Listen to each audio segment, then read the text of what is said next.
Hey, what's going on, guys? 118 Set Shadow here.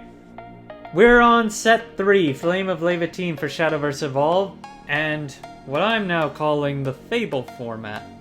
Despite Flame of Laevateinn primarily advertising the Laevateinn engine for Dragon, most of the decks that you're going to see coming out of set 3 are based around the Fable series, or as I also like to call them, the Fairy Tale series. You're going to have various units like Cinderella, Alice, and Beauty and the Beast. You'll see Wizard of Oz references like the Tin Man. There are various different sorts of fables, fairy tales that come out of this set. And on top of that, you get a few new series that we're going to be talking about with today's video, which is going to be similar to one that I posted when set 2 came out. I'm going to be talking about the cost of different decks that exist in set 3's format. Now that set 3 has been out for about a week, we're going to review prices based off TCG Player and see just how much it takes to build some of the new decks of today's format. So let's go ahead and get started. The way we're going to work with this is I'll broadcast one deck for each craft, and there will also be one deck for Umamusume, which can be constructed on its own without a particular craft in mind. So we're going to be reviewing 7 decks today, and the first one is going to be Forestcraft. The Forestcraft build we're going to go over is one of the new anticipated builds, the Beauty and the Beast control deck, which this deck can play rather similarly to Aegis when you think of how Beauty and the Beast works. The way it is, it's basically a smaller Aegis that also happens to be lower cost. It can't be targeted by your opponent's effects, and due to its own ability, it can get Storm on play if you play it from somewhere other than your hand, and if it has Fable counters on it, you can remove as many of them as you want to pump up Beauty and the Beast's power and defense by however many counters you remove. It also happens to have Rush in case you need it, but for the most part, you're probably never going to end up using the Rush event. You're probably never going to use Rush for it. But the crux of this deck is effectively continuously dealing damage through Beauty and the Beast and other followers to eventually drop your opponent's health to 0. As for prices, the way prices are going to work will be like this.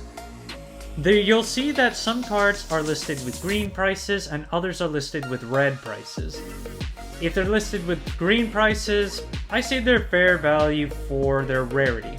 If they're listed with red prices, they are pretty expensive even for their rarity, at least in my opinion. As for the prices themselves, the prices are all market prices from TCG Player as of the time of recording. So these prices can fluctuate, they can go up or down. So while I may be showing you a price of it today, it could very well differ over time based on availability. So just keep that in mind. The final cost that you'll see will be ballpark estimates of what you could expect to pay for each deck. So when it comes to the Beauty and the Beast control deck, looking at cards overall, ultimately when it comes to all the Forestcraft cards, all of them are in good ranges. Even cards like Silent Shizuka and Beauty and the Beast herself are both underneath $5, and you play a combined 5 copies overall between the two. And then of course you got the Evo of Silent Shizuka, which is significantly cheaper right now. Ancient Elf is a bit more expensive than it used to be, but it's still just barely over $5. In my thought, unless a legendary cross is $15, I still say it's pretty fair value overall, as they are the most expensive of the base rarities that you can get. But then you come to your common staples like Bellringer, which it's now $18.34 for its base price, so that's gotten higher than when we were last talking about it in Market Watches. But now we also have to consider Alice Wonderland Explorer, which is going to be a common card for various Fable decks. If you play a Fable deck, you will want to play Alice, and you'll definitely want to play its Evo as well for generating Fable counters and for getting Fable units out of your deck. But costs on that are really high.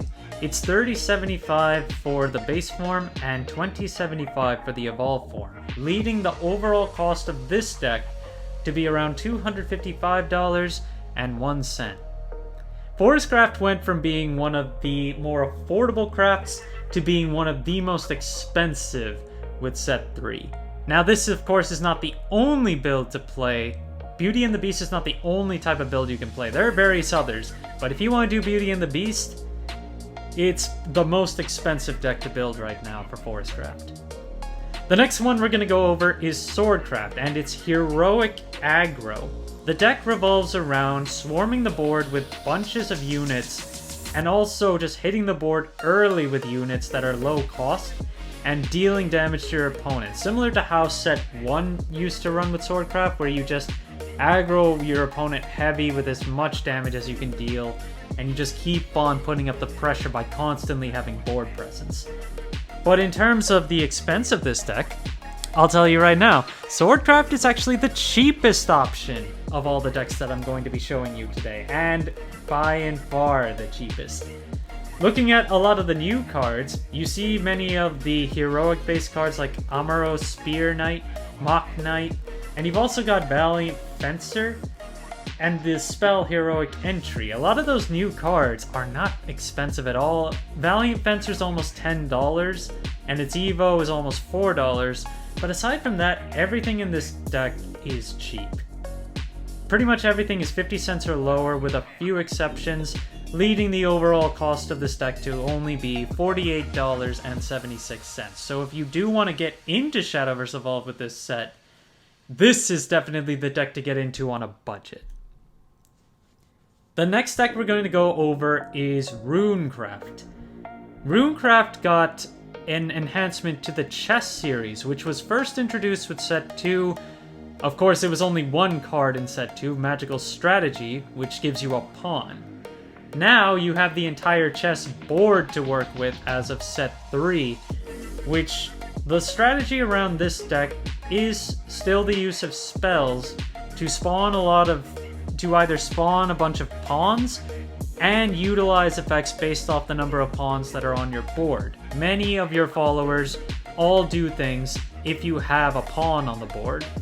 And then of course for spell recycling, you have cards like Agnes Tachyon and Merlin in here for utility purposes, and the Mystic King, when evolved, will allow you to swarm the board with a bunch of followers at one time, and also does some control handling for making sure your opponent can't get a lot of things up there.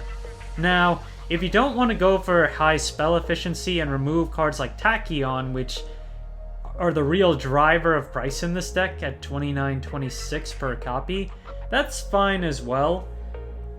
And Merlin is also the only other really expensive card in this deck at $12.69. Everything else is under $10 and pretty much under $5 when you look at everything else. Even Mystic King at market price right now is $4.45 for its base form. But the final cost of this deck in this format is $175.61, which again can be decreased depending on how you want to build the utility aspect of reusing spells, but in this more optimized build, this is how it would run. And then you've got Dragoncraft, which there's some good news and there's some bad news about this one. I'll start with the bad news. It's expensive. You can see the high amount of red on this deck list, including Dragon Oracle, which you might be wondering why I put that in red. The reason is not really because it's expensive, but because it's from the starter deck and only from the starter deck, and it's above $1.50 right now, which is a little bit concerning to me given that it's not the legendary card in the set, and you get 3 of them anyway. But the fact that you have to pay $1.50 for a card out of the starter deck, and you have to have 3 of these in pretty much any dragon build that you build these days, it's a little concerning, so I just wanted to call that out. But the good news is, if you already play this build, you'll see that there's almost no change. The core of the build is the same as it was before. just some tech option differences. You're still playing your Dragon Song flutes, you're still playing Ogre Cap, and you're still playing Dragoon Forte as well, which price-wise, those have not really changed that much. They're still hovering around their points. This deck, of course, has its own tech options, like I brought Lucifer back in here for additional healing, given that Shenlong is now limited to 1. And then, of course, Olivia is still in here, which, unfortunately, it is looking at a price increase again, so we may see this deck go up even higher compared to what it is now. You've also got Erd in here for utility and tech when it comes to the Fable format, because Fable decks rely on the EX zone for a lot of their cards, so Erd could screw up plays depending on where you manage to pull it. But ultimately, the deck still runs the same overall win strategy, which is smashing with some Storm Followers, as well as doing consistent burn damage with Dracomancer Rites, and controlling the board through the use of discards with the Hellflame Dragons off Dragonsong Flute. The next deck is going to be under Abysscraft, and compared to the aggro builds that we've seen from set 1 to set 3, now we have some more utility for discard control, which was a deck that was starting to build with set 1, of course, but it did not see as much prominence as aggro. Now that we have Dark Alice in the fray, we do have some more options for discard abilities that also provide a lot of damage pressure, given that Alice is quite powerful in this deck. So, with the cards that are here, there's nothing too heavily expensive when it comes to individual cards. Cerberus and Soul Dealer are still the really big cost cards in this deck. And then you've got Rice Shower in here, which you might wonder why. For a few reasons. You do have a fair amount of Umamusume followers in this deck, and it also incorporates a lot more mill factor, because you can see Marozensky is also in this deck.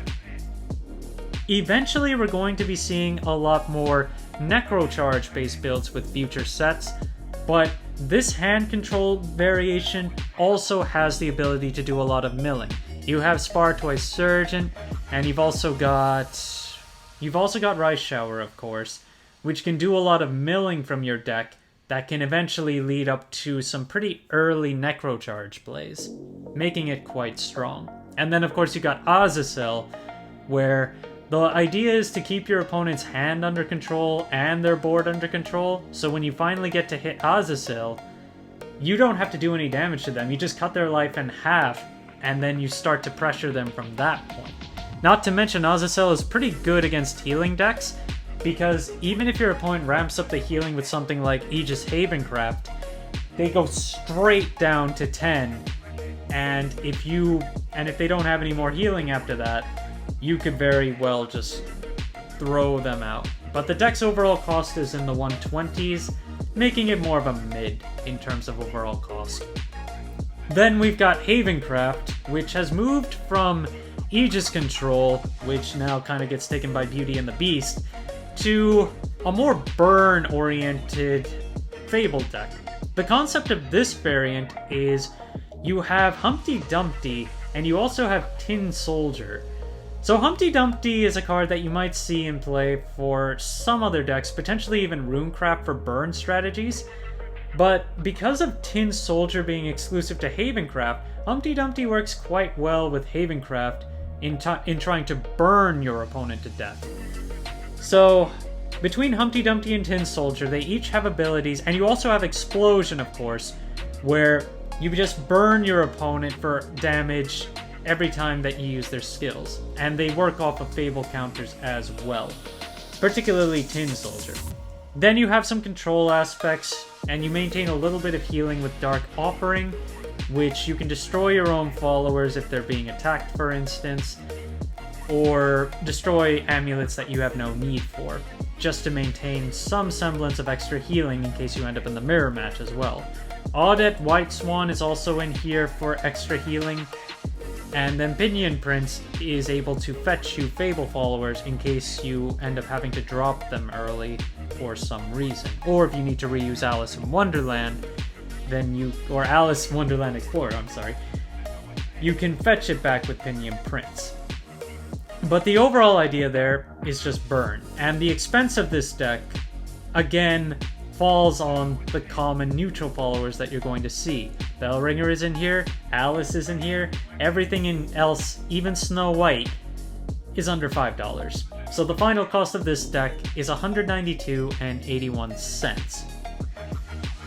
And unfortunately, being a fabled deck, you can't really take the Alice out without really destroying the efficiency. Bellringer, you could replace it with Meijiro if you're just using it for stopping early aggro, and it would definitely bring the deck down somewhat more.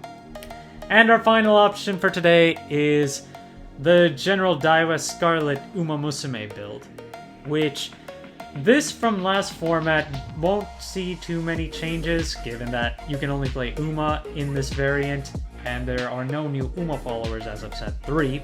But the way this variant builds is basically you're controlling the board from the initial get-go and trying to do some bits of chip damage where you can, while also searching out pieces with cards like Special Week, Iconodictus, and Trial Initiation to eventually build up to Ogre Cap to deal a lot of damage at once, and then the Dest Scarlet with Vodka turn to play a large board, pump it up, and then just hit your opponent with a bunch of Storm followers right on that turn. In terms of expense, Dest Scarlet still holds close to $15, but it's underneath that, so it's still in the green at this point. But Agnes, Tachyon, and Ogre Cap are the real money guzzlers of this deck, where we already talked about Tachyon with Runecraft, but Ogre Cap is almost $17 to pick up each copy. And almost everything else is pretty cheap, except for just legendaries in general where you're in dollars. Rice Shower is in here, of course, and you've got Narita Brian as an alternate burn option, and then the Tachyon Evo form is also there for extra spell reuse, which you're going to need for Daiwa. Special Week comes out of the structure deck, so cost-wise it's not nearly as expensive as the others. But the final cost of this deck is $223.20, which also makes it one of the most expensive to build for this format. Which is also good news for those who got into it last format, because you don't really have to change the deck if you already have it. But as an overall summary, from what we've seen today, you can see I have here a craft and cost correlation. I've gathered all 6 crafts as well as Umamusume, and overall, compared to when I did this for set 2, there is not nearly as much green as there was before. With Forestcraft, that one is definitely way up in comparison, where it used to be more of a mid to green, and then Swordcraft is the only one that is maintaining green as a low cost deck, the lowest cost of what we talked about today. And then Runecraft is still up there, mainly because of the staple options, but if you do take the staple options of Agnes or Merlin out and just go with Chess, you could very well see that being a low cost deck. Dragon, no matter how you slice it, it's very difficult to cut down on the cost of that deck given the high amount of legendary neutral followers that it makes use of. Abysscraft is middle of the road in terms of cost. Always has been, never really ended up on the low end, but that's because between the legendaries that it has in the deck, they maintain a decent cost no matter what, especially Cerberus. Then you've got Havencraft, which is a little cheaper than it was before, given that you don't play as many heavy options in terms of expensive cards, but it's still one of the more expensive decks thanks to Alice Explorer, although, yeah, ultimately it still manages to maintain a somewhat lower cost given that almost everything else in the deck is really cheap and low rarity. And then of course there's Umamusume, which is up there with Dragon and Forestcraft, but a little on the lower end, even so. It's ultimately the most expensive decks to build in this format are going to be Forest, Dragon, and Uma. Rune and Haven will be the next line, then Abysscraft, and then Swordcraft, which Swordcraft will end up being budget, but it's still quite it has a lot of potential and can be used quite nicely. I hope you enjoyed this, and if you found it useful, please like and subscribe if you haven't already, and I will see you guys later.